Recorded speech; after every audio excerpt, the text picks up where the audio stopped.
నమస్కారం మిత్రులారా. మనం రెడ్డి రాజ్యాల చరిత్ర ధారావాహికంని వింటున్నాము. పోయిన ధారావాహికంలో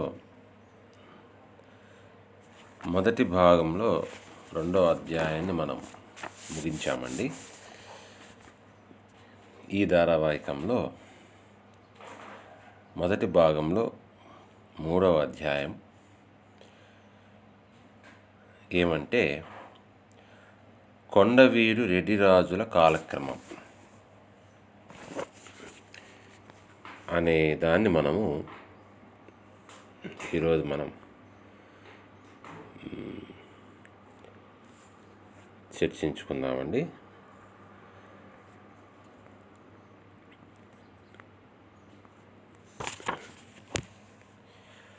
కొండవీడు రెడ్డి రాజుల కాలక్రమం ఏమిటైంది, ఇంకా లోటుపాట్లు లేకుండా తేలలేదు.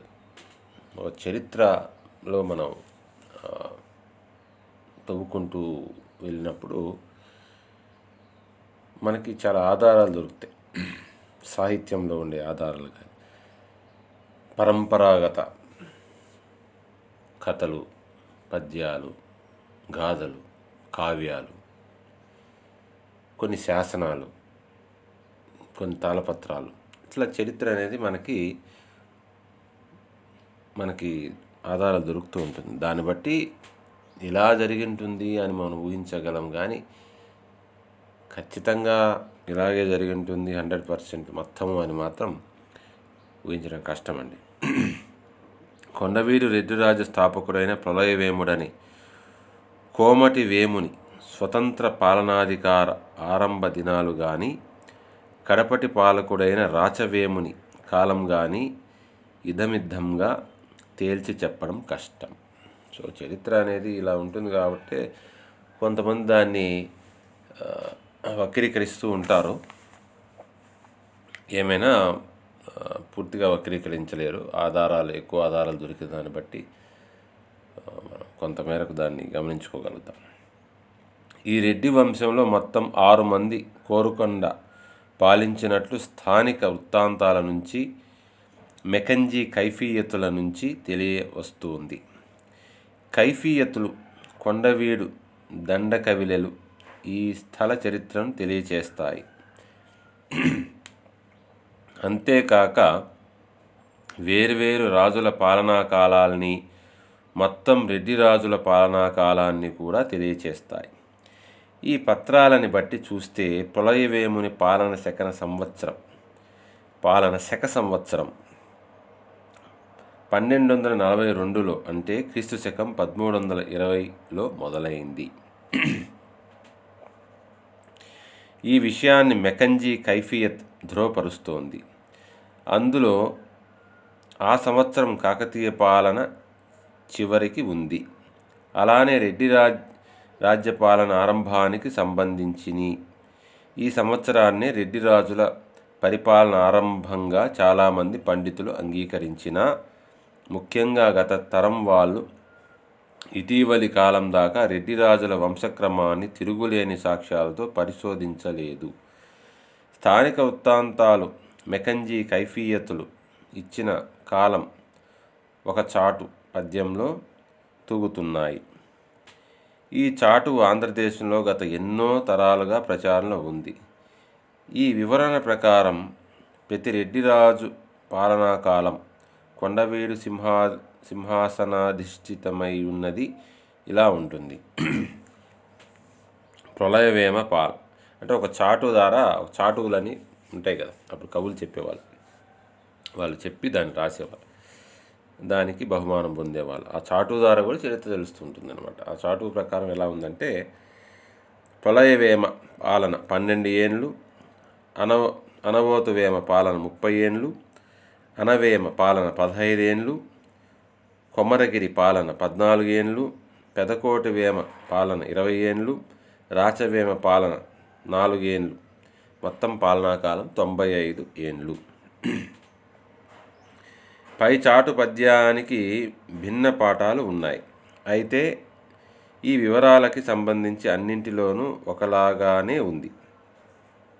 ఒక్క అనవేమ కోమటివేమలు 3వ 5వ పాలకులు 17 ఏండ్లు పాలన చేసినట్టు, 25 ఏండ్లు పాలన చేసినట్టు తేడాలు ఉన్నాయి. ఒక 5 ఏళ్ళు తేడా అటు ఇటు ఉందన్నమాట. ఈ తేడా ఎలా వచ్చిందో తెలియదు. ఈ చాటువులో కొండవీడు రెడ్ల పాలనా కాలం వివరాలు ఇప్పటి వరకు ఆవిష్కృతం అయిన రెడ్డి రాజుల పత్రాలని బట్టి ధృవపడలేదు. ఈ విషయం ముందు తెలుస్తుంది. అంచేత ఈ చాటువుని పరిశీలించకుండా వదిలేస్తున్నాం. రెడ్డి రాజుల కాలక్రమంలో ఆరంభంగాని అంత్యాన్ని మొదట తేల్చుకొని ఆ కాలపరిమితిలో ఏ రాజులు పాలించారో నిర్ణయించుకుందాం. ముందే ప్రస్తావించుకున్నట్టు మెకంజీ కైఫియతుల సంప్రదాయం ప్రకారం రెడ్డి రాజవంశం శక 1242 అంటే క్రీస్తు శకం 1320లో మొదలైంది. అయితే ఈ సంవత్సరాన్ని కళ్ళు మూసుకు ఒప్పేసుకోలేం. ఏమంటే దీనికి అందుబాటులో ఉన్న సమాచారానికి పొత్తు కుదరడం లేదు.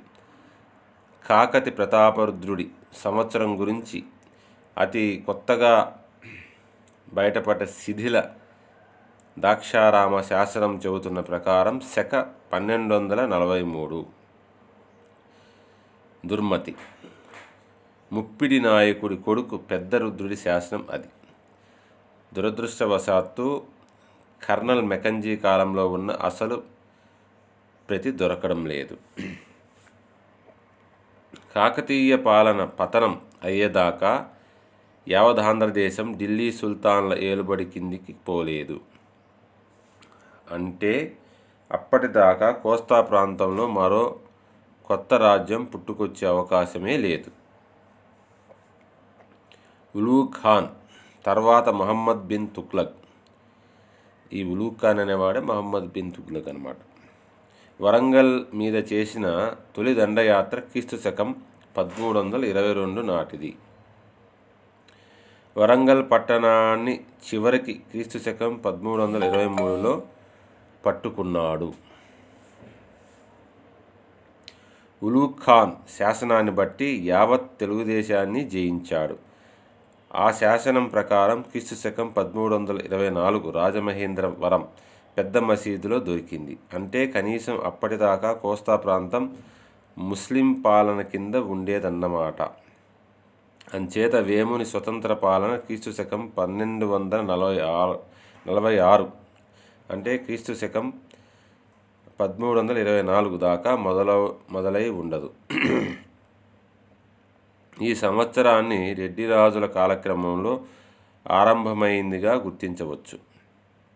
స్థానిక వృత్తాంతాలు చెబుతున్నట్టు రెడ్డి రాజుల పాలన 100 ఏండ్లుగా భావిస్తే శక 1326 అంటే క్రీస్తు శకం 1424 కొండవీడి రెడ్డి పాలన శిథిలం చెందిన సంవత్సరం అవుతుంది.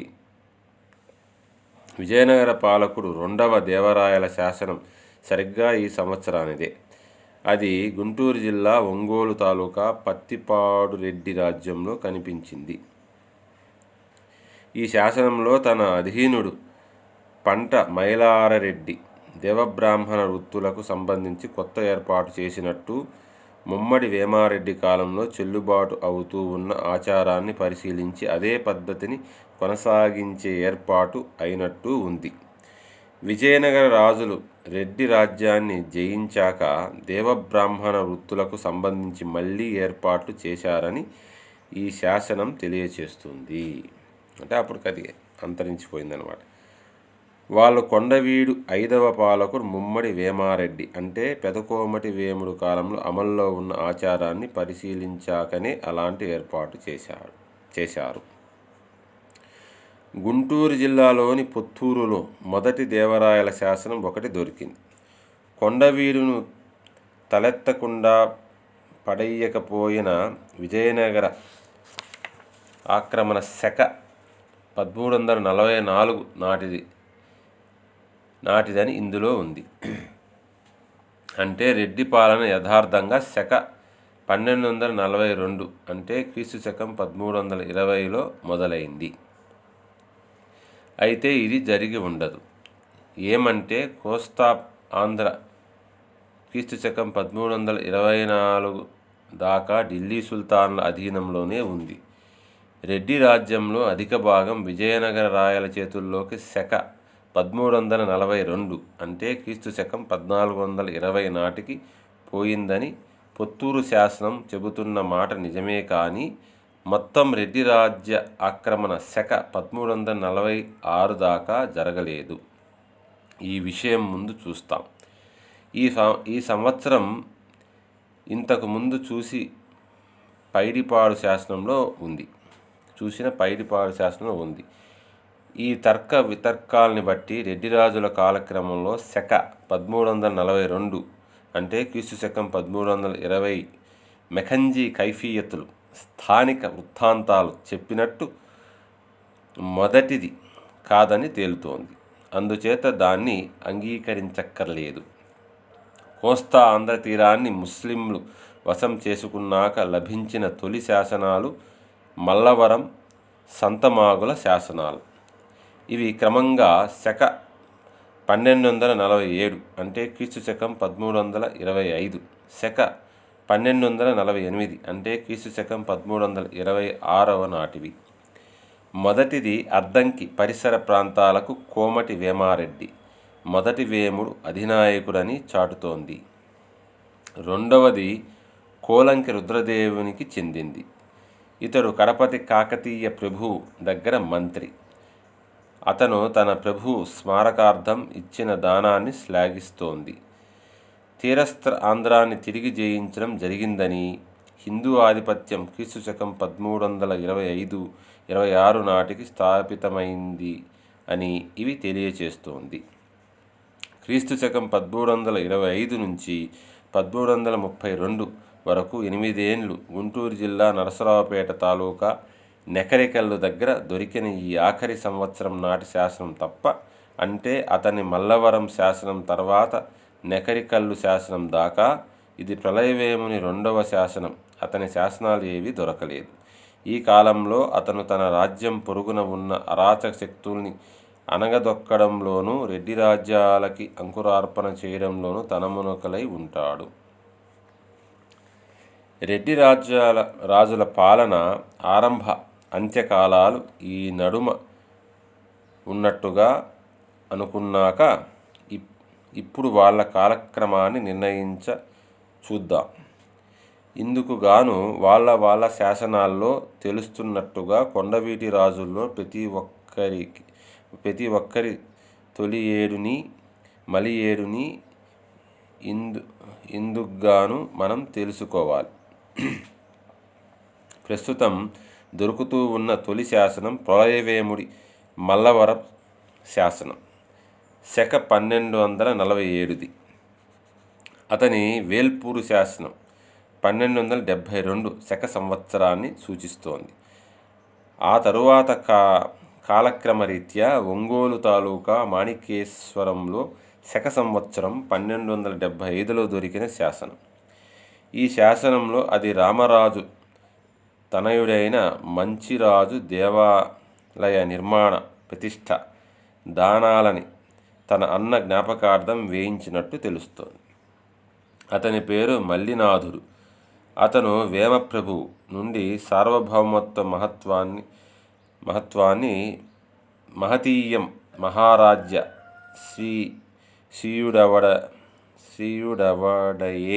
శ్రీయుడవడమే. అతని కొడుకు అనవోతు నుంచి మహాపుష్కరాలు అందుకున్నాడు. ఆ రకంగా ఈ శాసనంలో ప్రళయవేముడు అనవోతుడు కూడా ఉన్నాడు. అయితే అప్పుడు పాలిస్తూ ఉన్న ప్రభువు ఎవరో స్పష్టంగా చెప్పలేదు. శక సంవత్సరం 1275 తర్వాతి శాసనాలన్నీ అనవోతునివే. అంచేత శక 1272 లేదా 75 బహుశా ఈ రెండవదే వేముని కడపటిది అయి ఉంటుంది. త్రిపురాంతకం కర్నూలు జిల్లా అనవోతారెడ్డి శాసనం శక సంవత్సరం 1268కి చెందింది. అయినా మన నిర్ధారణకు ఇది ప్రతిబంధకం కాదు. ఏమంటే ఎర్రాప్రగడ హరివంశం ప్రకారం అనవోతుడు అప్పటికి యువరాజు, రాజ్యవారసుడు. యువరాజు రెడ్డి సైన్యానికి అధ్యక్షుడని, దేశపాలనలో తండ్రికి సహకరించాడని ఈ కృతి స్పష్టంగా తెలియచేస్తోంది. అనవోతుడు తండ్రితో కలిసి పనిచేస్తూ ఉన్నాడని దీన్ని బట్టి స్పష్టం. అంచేత శక 1275 అంటే క్రీస్తు శకం 1353 ప్రళయవేముని కడపటి ఏడని, అనవోతుని ఆరంభ సంవత్సరం అని అంగీకరించవచ్చు. అనవోతుడి చివరి శాసనం కొల్లూరు తామ్ర శాసనం. ఆ శాసనం మూలప్రతులు ఇప్పుడు దొరకడం లేదు. అయితే ఈ శాసనం స్థానిక పత్రాల్లోనూ ఎలియట్ తెలుగు శాసనాల్లోనూ ఉంది.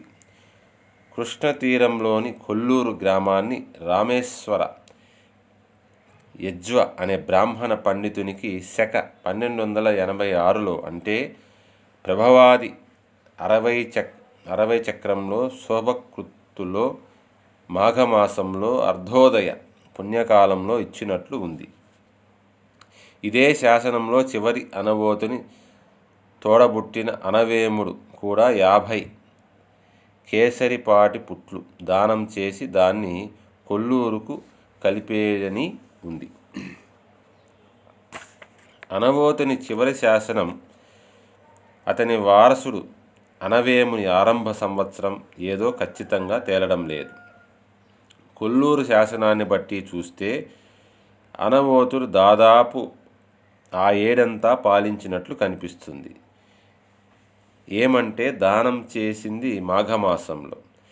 ఇదే శాసనంలో అతని తమ్ముడు అనవేముడు కూడా 50 కేసరి పుట్లు దానం చేసినట్లు జత చేయడం గమనార్హం. దానం ఇచ్చిన కొల్లూరు గ్రామం భూమికి దాని దగ్గరి ఊళ్ళ నుంచి విభజించి ఇవ్వడం జరిగింది. అనవోతుని కొల్లూరు శాసనం మాదిరిగానే అతని వారసుడు అనవేముని శాసనాలు కూడా మెకంజీ కైఫియత్ల నుంచి, ఎలియట్ శాసనాల నుంచి తెలియవస్తున్నాయి. అనవేముని తొలినాటి శాసనం కోడి తాడిపర్రు శాసనం కనిపిస్తోంది. అతడు కోడి తాడిపర్రు అని పిలిచే తాడిపర్రు ఒక వైదిక బ్రాహ్మణ పండితునికి శక 1286 క్రోధినామ సంవత్సరంలో దానం చేశాడు. ఆ బ్రాహ్మణుడు జమ్మల మడక పురుషోత్తమ సోమయాజి ధ్యానగ్రహీత కుటుంబం దగ్గర ఉన్న దాన మూలప్రతులు. రాక్షస తంగడి యుద్ధం తర్వాత గోల్కొండ సుల్తాన్ ఇబ్రహీం కుతుబ్ షా తీర ప్రాంతం మీద దండయాత్ర చేసినప్పుడు దురదృష్టవశాత్తు పోయాయి. అలాగే మరో శాసనం ఉంది. అదే శకం 1286 క్రోధినామ సంవత్సరం నాటి అనవేముని కొర్రపాడు శాసనం. ఈ పత్రాల్లో కొర్రపాడు గ్రామాన్ని అగ్రహారంగా సోమశేఖర మహాపాత్ర అనే ఆయన కొడుకులైన భీమరాజయ్య, వీరభద్ర దేవులకు కార్తీక శుద్ధ పంచమి నాడు దానమిచ్చినట్టు తెలియచేస్తున్నాయి. ఈ శాసనం మూలప్రతులు కూడా దొరకడం లేదు. కోరుతాడిపర్రు శాసనంలాగానే మెకంజీ రాతప్రతుల్లో కనిపిస్తున్నాయి. అనవేముని కడపటి శాసనం మాన్యమాపురం శాసనం. ఇది శక 1304 దుందుబి క్రీస్తు శకం 1382 ఇంతకు ముందటిది శాసనాల్లాగా కాకుండా దీని పూర్తి పాఠం ఎలియట్ సంకలంలో ఉంది. శక 1304 తర్వాత అనవేముని శాసనాలు దొరకలేదు ఈనాటి దాకా.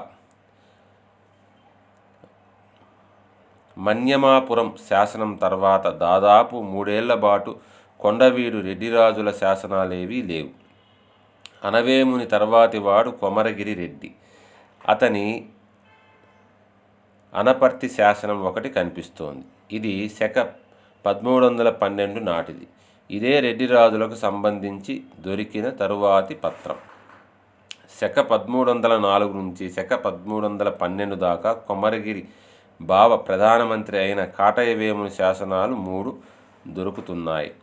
వీటిలో పాలకొల్లు శాసనమే ఆఖరుది.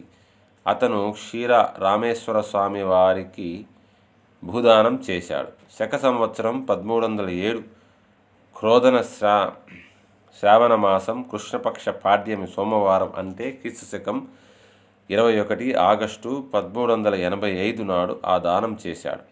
ఈ దానంలో దాత బిరుదులు గొలుసులాగా జగనొబ్బగండ,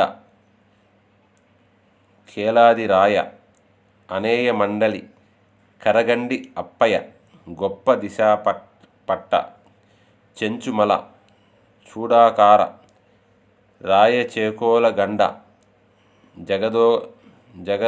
జగద గోపాల, పాండ్యరాజ గజసింహ, సంగ్రామ ధనుంజయ, పల్లవ ప్రతినయ, పల్లవాదిత్య, జగరక్షపాల అంటూ రెడ్డి సామంతుల సామాన్యం ధరించేవే ఉన్న కొండవీటి రెడ్డి రాజుల ప్రస్తావన ఏదీ లేదు.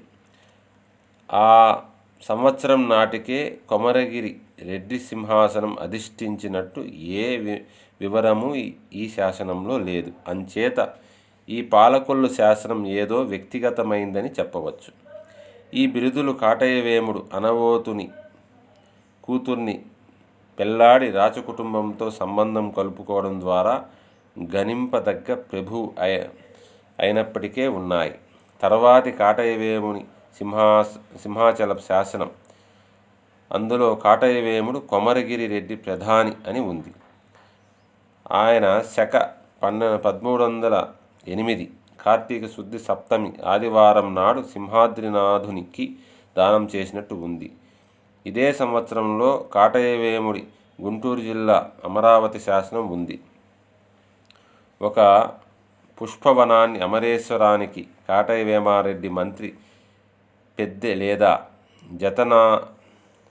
జతనాయు పెద్దె అప్పన కొడుకు శక 1308 బుధవారం ఆషాఢంలోని ద్వితీయ భాగంలో క్రీస్తు 30 మే బుధవారం దానం ఇచ్చినట్టు ఉంది.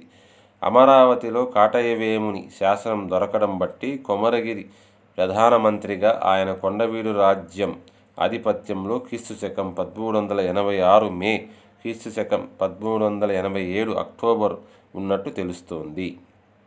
అంచేత కొమరగిరి శక 1304, శక 1308 బహుశా ఆ సంవత్సరం చివరిలో సింహాసనం అధిష్ఠించి ఉన్నట్టు స్పష్టం. కొమరగిరి శాసనాలు చాలా తక్కువ. కాటయవేముని శాసనాల్లో అధికంగా అతను ఇతరులు పాలకులుగా ఉన్నట్టు పేర్కొనడం జరిగింది. కొమరగిరి రెడ్డి పాలన ఆఖరి సంవత్సరం గురించి కొంత సందిగ్ధత ఉంది. అతను శక 1324 అంటే క్రీస్తు 1402 దాకా జీవించినట్టు తాళ్ళూరు శాసనం బట్టి తెలుస్తోంది. ఇది చిత్రభాను సంవత్సరం పుష్యమాసంలో ఉత్తరాయణ సంక్రాంతి సందర్భంగా కుమారగిరి రెడ్డి అతని భార్యల స్మారకార్థం ఇచ్చిన దానం. శక 1316 తర్వాత అంటే క్రీస్తు 1394 తర్వాత గోదావరికి దక్షిణాన కొమరగిరి శాసనాలేవి దొరకడం లేదు.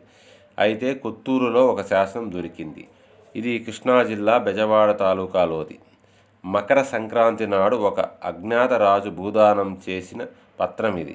అంటే వృషనామ సంవత్సరం పుష్యమాసం. ఇది శక 1322 వర్తమానం గడిచిపోతే 1323కి తూగుతుంది. కానీ శాసనంలో ఉన్నట్టు శక 1312 దాకా ఈ దాత కొమరగిరి రెడ్డో అతని వారసుడు పెదకోటి వేముడో చెప్పడం కష్టం. పెదకోమటి శాసనాలు ఏవి శక 1322 అంటే క్రీస్తు 1400 ముందు లభించకపోవడంతో ఈ కొత్తూరు శాసనంలో ప్రసక్తం అయిన రాజు కుమారగిరేనని చెప్పవచ్చు. కొమరగిరి రెడ్డి వారసుని తొలి సంవత్సరం నిర్ధారించడానికి అనవేముని తంగెర శాసనాన్ని పరిగణలోకి తీసుకోవాలి. ఈ శాసనంలోని శక సంవత్సరం శిథిలమైంది అధిక భాద్రపద శుద్ధ తృతీయ బుధవారం మాత్రం స్పష్టంగా ఉంది. మద్రాసు ఎపిగ్రఫీ దక్షిణ భాగం సూపరింటెండెంట్ చూడనిచ్చిన ముద్రిత భాగంలో ఉన్న విషయం ఇలా ఉంది. సంవత్సరం అధిక భాద్రపద శుద్ధ తృతీయ బుధవారం నాడు. సంవత్సరం అన్న మాటకు ముందున్న అక్షరం బట్టి ప్రభవాది వృత్తంలో ఏదోనని దానికి ఆధారం దొరుకుతుంది. ఆ సంవత్సరం పేరు చిత్రభాను గాని శుభాను గాని అయి ఉండాలి. 60 సంవత్సరాల చక్రంలో చివరనుతో అంతమయ్యేవి ఈ రెండే. ఈ 2 సంవత్సరాలు ప్రళయవేముని పాలనా కాలంలోనూ పెదకోమటి వేముని కాలంలోనూ మాత్రమే వచ్చాయి. ఈ ఇద్దరికీ అనవేమ అనే పేరు ఉంది. ప్రళయవేముని పాలనాకాల చిత్రభాను శుభానులో దేంట్లోనూ అధిక భాద్రపదం రాలేదు. అంచేత ఈ తంగేడ శాసనం పెదకోమటి వేమునిదే అయి ఉంటుంది. శక 1324 1325 అంటే క్రీస్తు శకం 1402 1403 చిత్రభాను శుభాను సంవత్సరాలు అవుతాయి. చిత్రభాను సంవత్సరంలో అధిక భాద్రపదం వచ్చింది.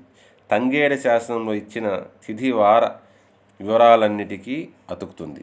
అంచేత ఇంగ్లీషు తేదీ బుధవారం ఆగస్టు 2 1402. ఈ వాదనని బట్టే తంగేడ శాసనం శక 1324 పెదకోమటి వేమునిదేనని చెప్పవచ్చు. ఇదే అతని పాలనలో ఉన్న తొలి శాసనం. అతని కడపటి శాసనం రుద్రవరం దాన శాసనం శక 1341 క్రీస్తు శకం 1419 నాటిది. దీని తర్వాత మరే శాసనము వెలుగు చూడలేదు. పెదకోమటి వేముని కొడుకు రాచవేముడు కొండవీడు చివరి పాలకుడు ఇతనే. ఇప్పటిదాకా అతని పాలనాకాలం నాటి శాసనాలేవీ దొరకలేదు. అమినాబ్ శాసనంలో అతని ప్రస్తావన కనిపిస్తూ ఉన్నా కానీ ఇది శక 1337ది.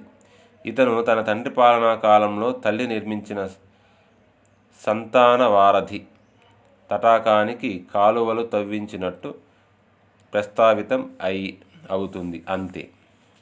ఇక ఇప్పుడు సులభంగా చూసుకుందుకు వీలుగా కొండవీడు రెడ్ల పాలనా కాల ఆరంభం అంతం తేదీలని వాళ్ళ పాలనా కాలాల్లో వేయించిన శాసనాల ఆధారంగాను ఇంతకు ముందే చూసిన చాటు ఆధారంగాను ఈ దిగువ సంగ్రహ పరచుకుందాం. ఈ శాసనాల ఆధారాలు ముద్రితమైనవైనా అముద్రితమైనవైనా పైన పరిశీలించి తేల్చుకున్న విధంగా ఇవి ఇలా ఉన్నాయి. అంటే ఇన్ని శాసనాలు చాటువులు ఇవన్నీ ప్రకారం మనము దీన్ని ధృవపరుస్తున్నాం. రాజు పేరు, తెలిసిన తేదీలు, తొలి మలి, పాలనాకాలం, శాసనాల ఆధారంగా, చాటు పద్యాలు.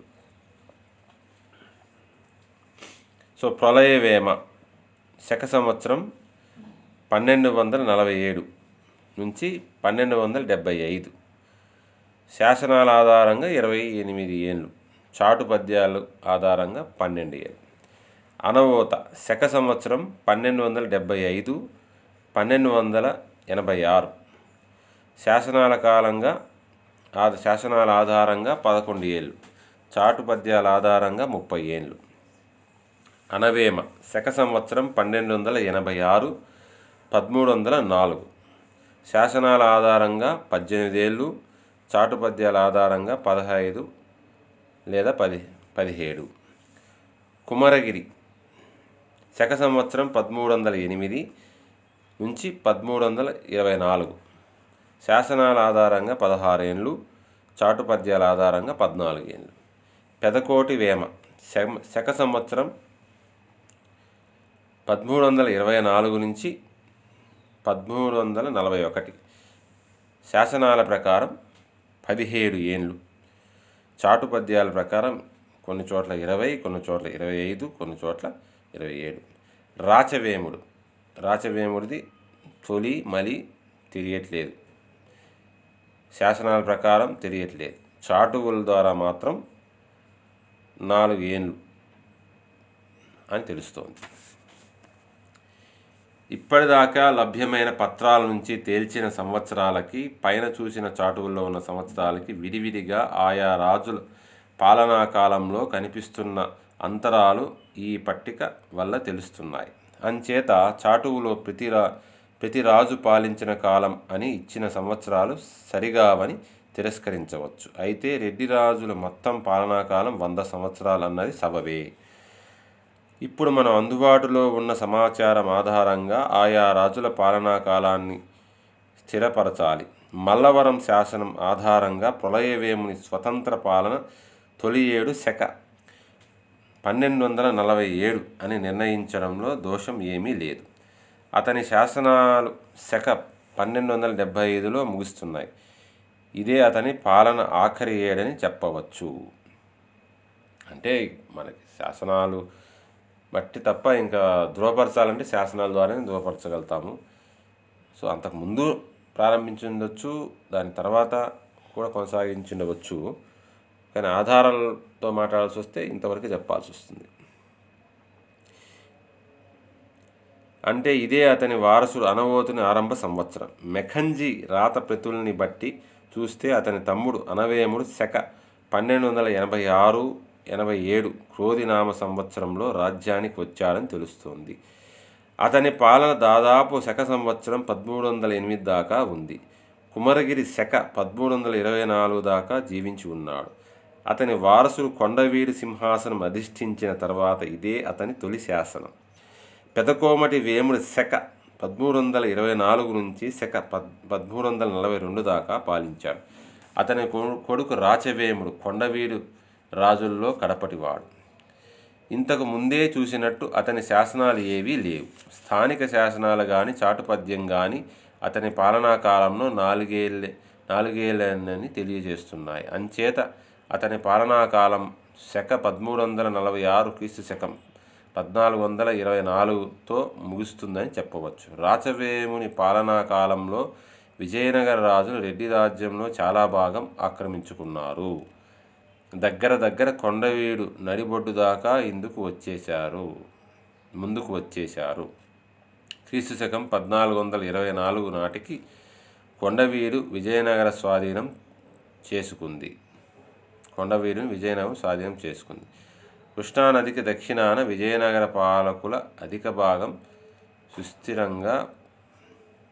అధికారం స్థిరంగా పాదుకుంది. పైన వివరించుకున్న విధంగా కొండవీటి రెడ్డి రాజుల తేదీలు ఇవి. ఈ తేదీలు సుమారైనవిని గ్రహించాలి. ప్రళయవేమ శక సంవత్సరం 1247 అంటే క్రీస్తు శకం 1325 నుంచి శక సంవత్సరం 1275 అంటే క్రీస్తు శకం 1353. అనవోత శక సంవత్సరం 1275 అంటే క్రీస్తు శకం 1353 నుంచి శక సంవత్సరం 1386 అంటే క్రీస్తు శకం 1364. అనవేమ శక సంవత్సరం 1286 అంటే క్రీస్తు శకం 1364 నుంచి శక సంవత్సరం 1308 అంటే క్రీస్తు శకం 1386. కుమరగిరి శక సంవత్సరం 1308 అంటే క్రీస్తు శకం 1386 నుంచి శక సంవత్సరం 1324 అంటే క్రీస్తు శకం 1402. పెదకోమటి వేమ శక సంవత్సరం 1324 నుంచి అంటే క్రీస్తు శకం 1402 నుంచి శక సంవత్సరం 1342 అంటే క్రీస్తు శకం 1420. రాచవేమ శక సంవత్సరం 1342 అంటే క్రీస్తు శకం 1420 నుంచి శక సంవత్సరం 1346 అంటే క్రీస్తు శకం 1424 దాకా పరిపాలించారు. సో ఇది మనకి